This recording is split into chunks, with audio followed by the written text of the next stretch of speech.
안녕하십니까? 사랑과 축복의 통로가 되는 유나의 감동 주파수입니다. 오직 스스로에게 의지하라. 그 순간 변화가 시작된다. 랄프 왈도 에머스는 미국 문화의 정신적 기둥을 세운 사상가이자 산문가이다. 시인인 랄프 왈도 에머스는 1803년 미국 보스턴의 신앙심 깊은 목사 집안에서 태어났다. 하버드 대학 신학부를 졸업하고 목사가 되었으나 1832년에 사임하고 미국과 유럽 등지를 떠돌며 헨리 데이비드 소로우, 너세니얼 호손, 토마스 칼라일 등 당대의 문인들과 친분을 맺었다. 이후 동양 철학의 영향을 받아 내부의 정신적 자아가 외부의 물질적 존재보다 우월하다고 주장하는 초절주의 운동의 선구자가 되었다. 에머슨이 없었다면 진정한 의미의 미국 문학은 탄생할 수 없었다라는 말이 있을 정도로 에머슨은 미국 문학 발전에 지대한 영향을 끼쳤다. 그가 제시한 자기 신뢰와 민권의 개념은 지금도 미국 시민들의 의식 속에 깊이 뿌리박혀 있다. 자기 신뢰의 힘은 랄프 왈도 에머슨의 글들 중에서 가장 중요한 대목들, 우리 삶에 대한 본질적인 물음과 해답을 담은 글만 가려 묶은 책이다. 버락 오바마, 마이클 잭슨, 해럴드 블룸의 애독서로 꼽히며 200여 년이 지난 지금까지도 시대를 초월해 수많은 사람들에게 인생의 지침이자 지표로서 변함없는 사랑을 받고 있다. 수많은 사람들의 삶을 바꾼 에머슨의 빛나는 통찰과 지혜의 책입니다. 내 안에 모든 자연의 법칙이 들어있다. 내 안에 전체 이성이 잠들어 있다. 그 모든 것을 아는 것, 감히 그 모든 것을 알고자 하는 것, 그것이 내가 할 일이다. 재능이란 자신을 믿는 것이다. 자신의 생각을 믿는 것, 자신이 진실이라 여기는 것을 다른 모든 사람들도 진실이라고 생각하리라 믿는 것, 이것이야말로 비범한 재능이다. 그대 마음속에 숨겨두었던 확신을 드러내라. 그러면 그 말은 보편적인 의미를 가질 것이다. 그대 마음속에서만 있던 것이 때가 되면 겉으로 드러나고 그대가 처음에 가졌던 생각이 결국에는 마지막 심판을 알리는 나팔 소리와 함께 다시 그대에게로 돌아올 것이다. 우리가 모세나 플라톤, 밀턴을 높이 평가하는 이유는 그들이 책이나 전통 같은 것을 무시하고 다른 사람이 아닌 자신의 생각을 했기 때문이다. 누구나 홀로 설 수 있고 홀로 서야 한다. 우리는 서로에게 의지하는 버드나무가 아니다. 우리는 홀로 설 수 있고 홀로 서야만 한다. 자신에 대한 믿음이 확고하면 그 속에서 새로운 힘이 생겨난다. 우리는 신의 말씀을 대변하는 존재이며 세상의 갈등을 해소하기 위해 태어났다. 그러므로 다른 것에 의존하는 태도를 부끄러워해야 한다. 법률과 책과 우상과 관수빌랑 창밖으로 내던지고 자신의 생각에 따라 당당하게 행동하라. 그러면 사람들은 더 이상 우리를 동정하지 않는다. 오히려 고마워하고 존경할 것이다. 이런 가르침을 주는 스승이야말로 인간의 삶에 빛을 되찾아주고 인간의 이름을 모든 역사에 길이 남길 것이다. 인생이라는 신비. 경이로 가득 차 있지 않다면 인생은 살만한 가치가 없을 것이다. 나는 매일 아침 눈을 떠 창가로 가져간다. 그리고 먼동이 터오는 풍경을 바라보면서 과거의 내 모든 생활 습관을 뭉개버리고 새로운 날들로 나를 초대하는 대자연의 신비로운 비밀을 발견한다. 무심의 지혜. 어떤 생활 방식이나 행동 양식에도 반대 의견은 있기 마련이다. 그러므로 곳곳에서 부딪히는 반대 의견에도 무심한 태도를 유지하는 것은 가장 현실적인 지혜 가운데 하나이다. 쓸데없는 생각으로 자신을 망치지 말고 어디에 있든 자신의 일에 최선을 다해야 한다. 삶은 철학적인 것도 비평적인 것도 아니다. 오로지 강인한 것이다. 인생에서 최고의 행복은 자신이 찾아낸 것을 의심하지 않고 즐기는 사람. 세상과 잘 어울려 살아가는 사람만이 누릴 수 있다. 때가 되면 자연스럽게 이루어진다. 진정으로 그대를 위해 존재하는 것은 자연스럽게 그대에게 이끌린다. 그대는 지금 친구를 찾아 헤매고 다닌다. 그러나 발은 부지런히 움직이되 정신까지 그럴 필요는 없다. 친구를 찾지 못해도 그것이 최선이라고 받아들이면 된다. 그대 안의 힘은 그의 안에도 있다. 그러므로 둘이 만나는 것이 최선이라면 그 힘이 둘을 만나게 할 것이다. 그대는 지금 그대의 재능과 취향이 이끄는 대로 인간에 대한 사랑과 명예에 대한 갈망으로 어떤 일을 하기 위해 열심히 준비하고 있다. 그런데 어떤 이유로 그 일을 할 수 없게 되었다고 하자. 그래도 그런 상황을 기꺼이 받아들여야 한다. 아직 그대가 그 일을 할 때가 되지 않았기 때문이다. 그대가 준비가 되면 그 일은 자연스럽게 그대에게 다가올 것이다. 그 사람을 아는 법. 그가 읽은 책과 사귀는 친구. 칭찬하는 대상. 옷차림과 취미. 그의 말과 걸음걸이. 눈의 움직임. 방을 보면 그 사람을 알 수 있다.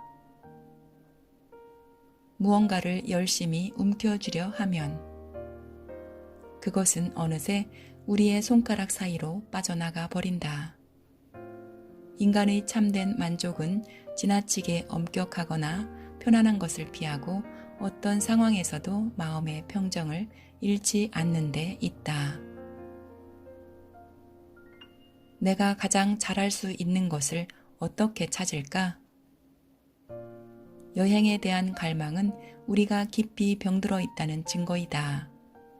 그래서 몸이 어쩔 수 없이 집에 머물러 있는 동안에도 마음은 밖을 떠돈다. 모방을 하는 것이다. 마음의 방황이 결국 모방을 낳는 것 아닌가?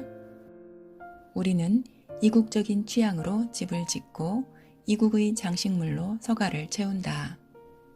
견해와 취향, 능력은 과거의 것이나 먼 곳을 따르고 의존한다.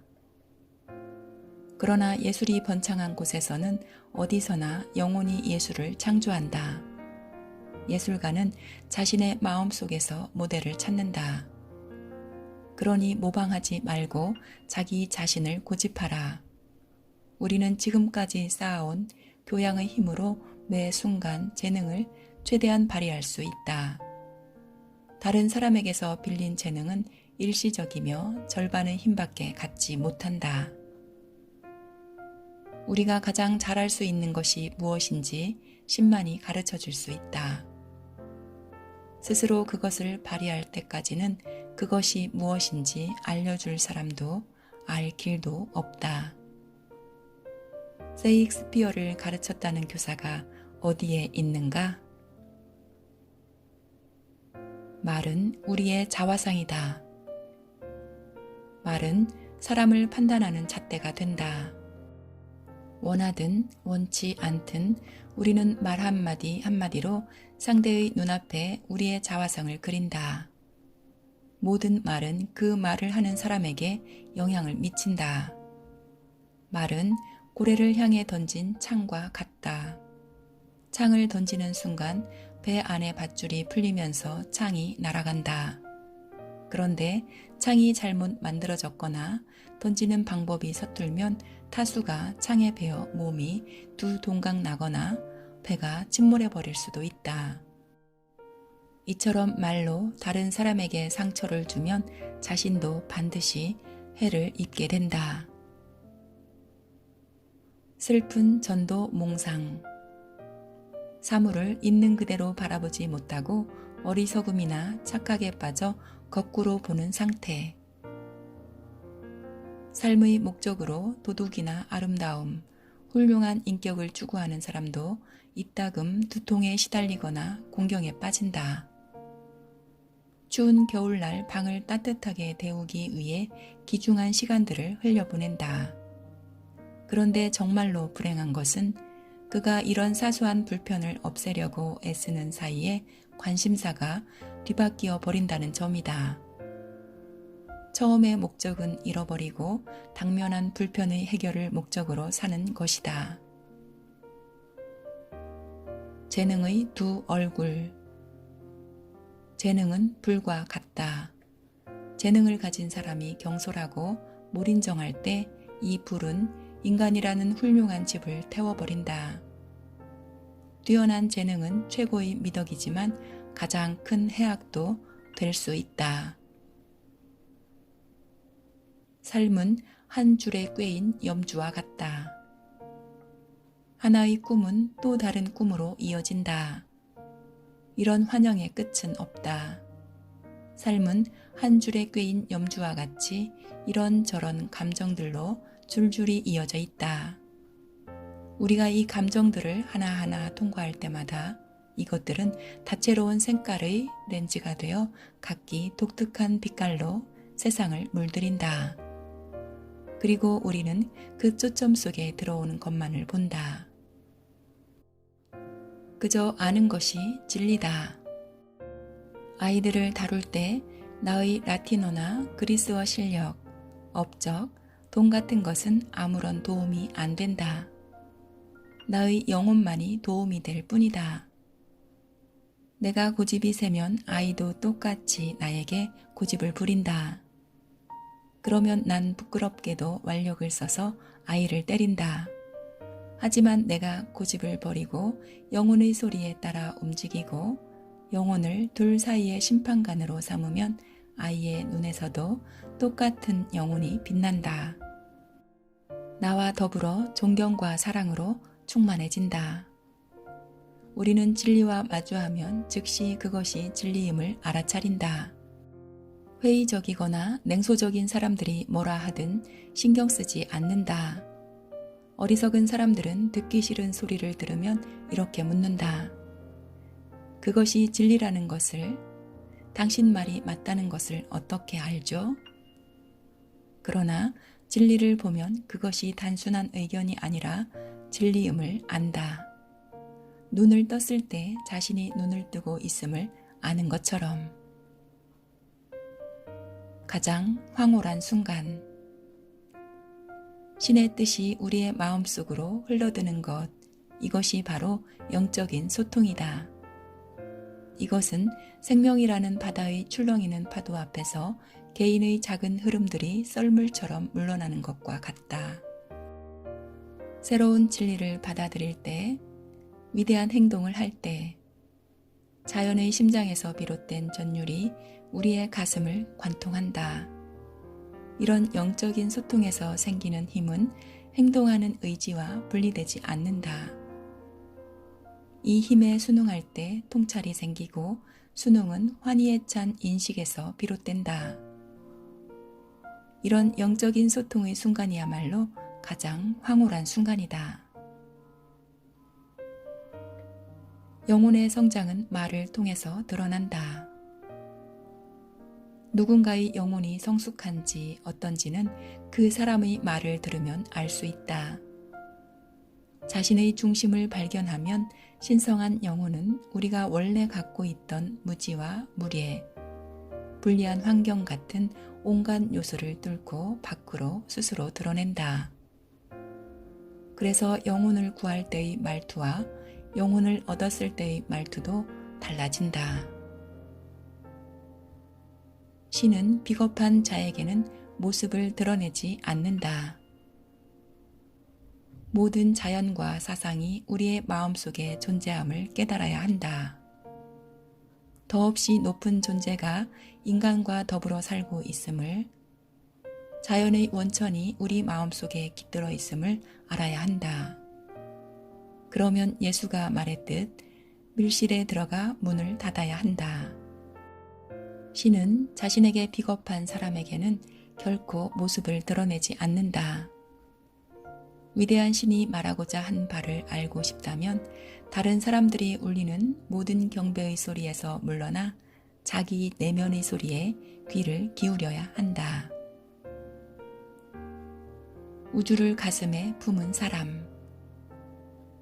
고독하고 독창적이고 순결한 영혼은 역시 고독하고 독창적이고 순결한 초월적 영혼에게 자신을 내맡긴다. 그러면 초월적인 영혼은 기꺼이 우리의 영혼에 깃들어 우리를 인도해 준다. 우리의 영혼을 통해 말하는 것이다. 그러면 우리의 영혼은 환희에 차올라 더욱 젊고 활발해진다. 아름다움과 예술.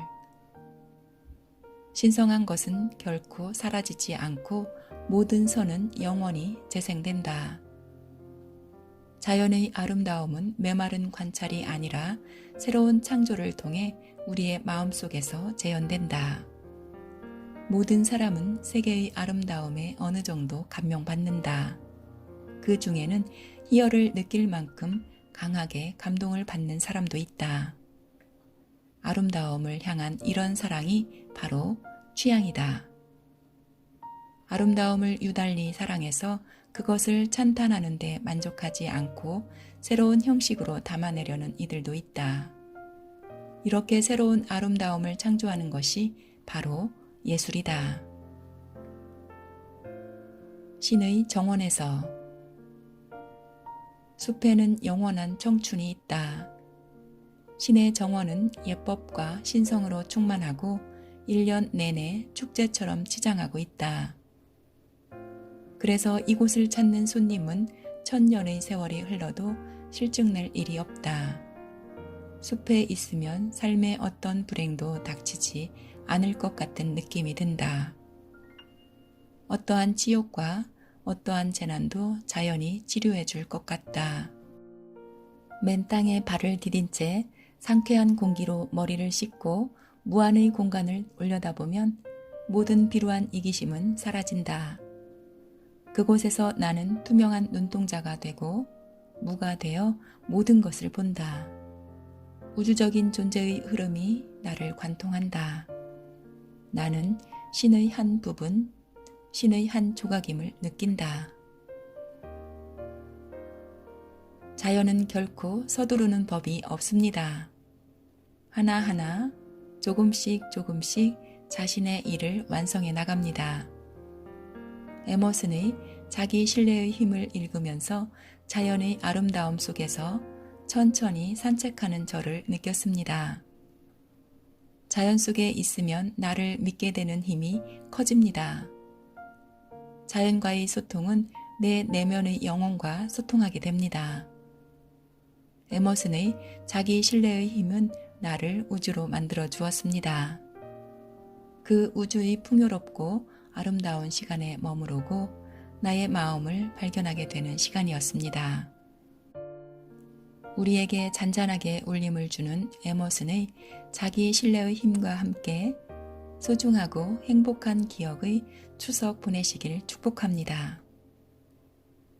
오늘도 우리의 주파수는 감동과 사랑, 기쁨, 풍요, 행복, 자유, 평화입니다. 유나의 감동 주파수였습니다.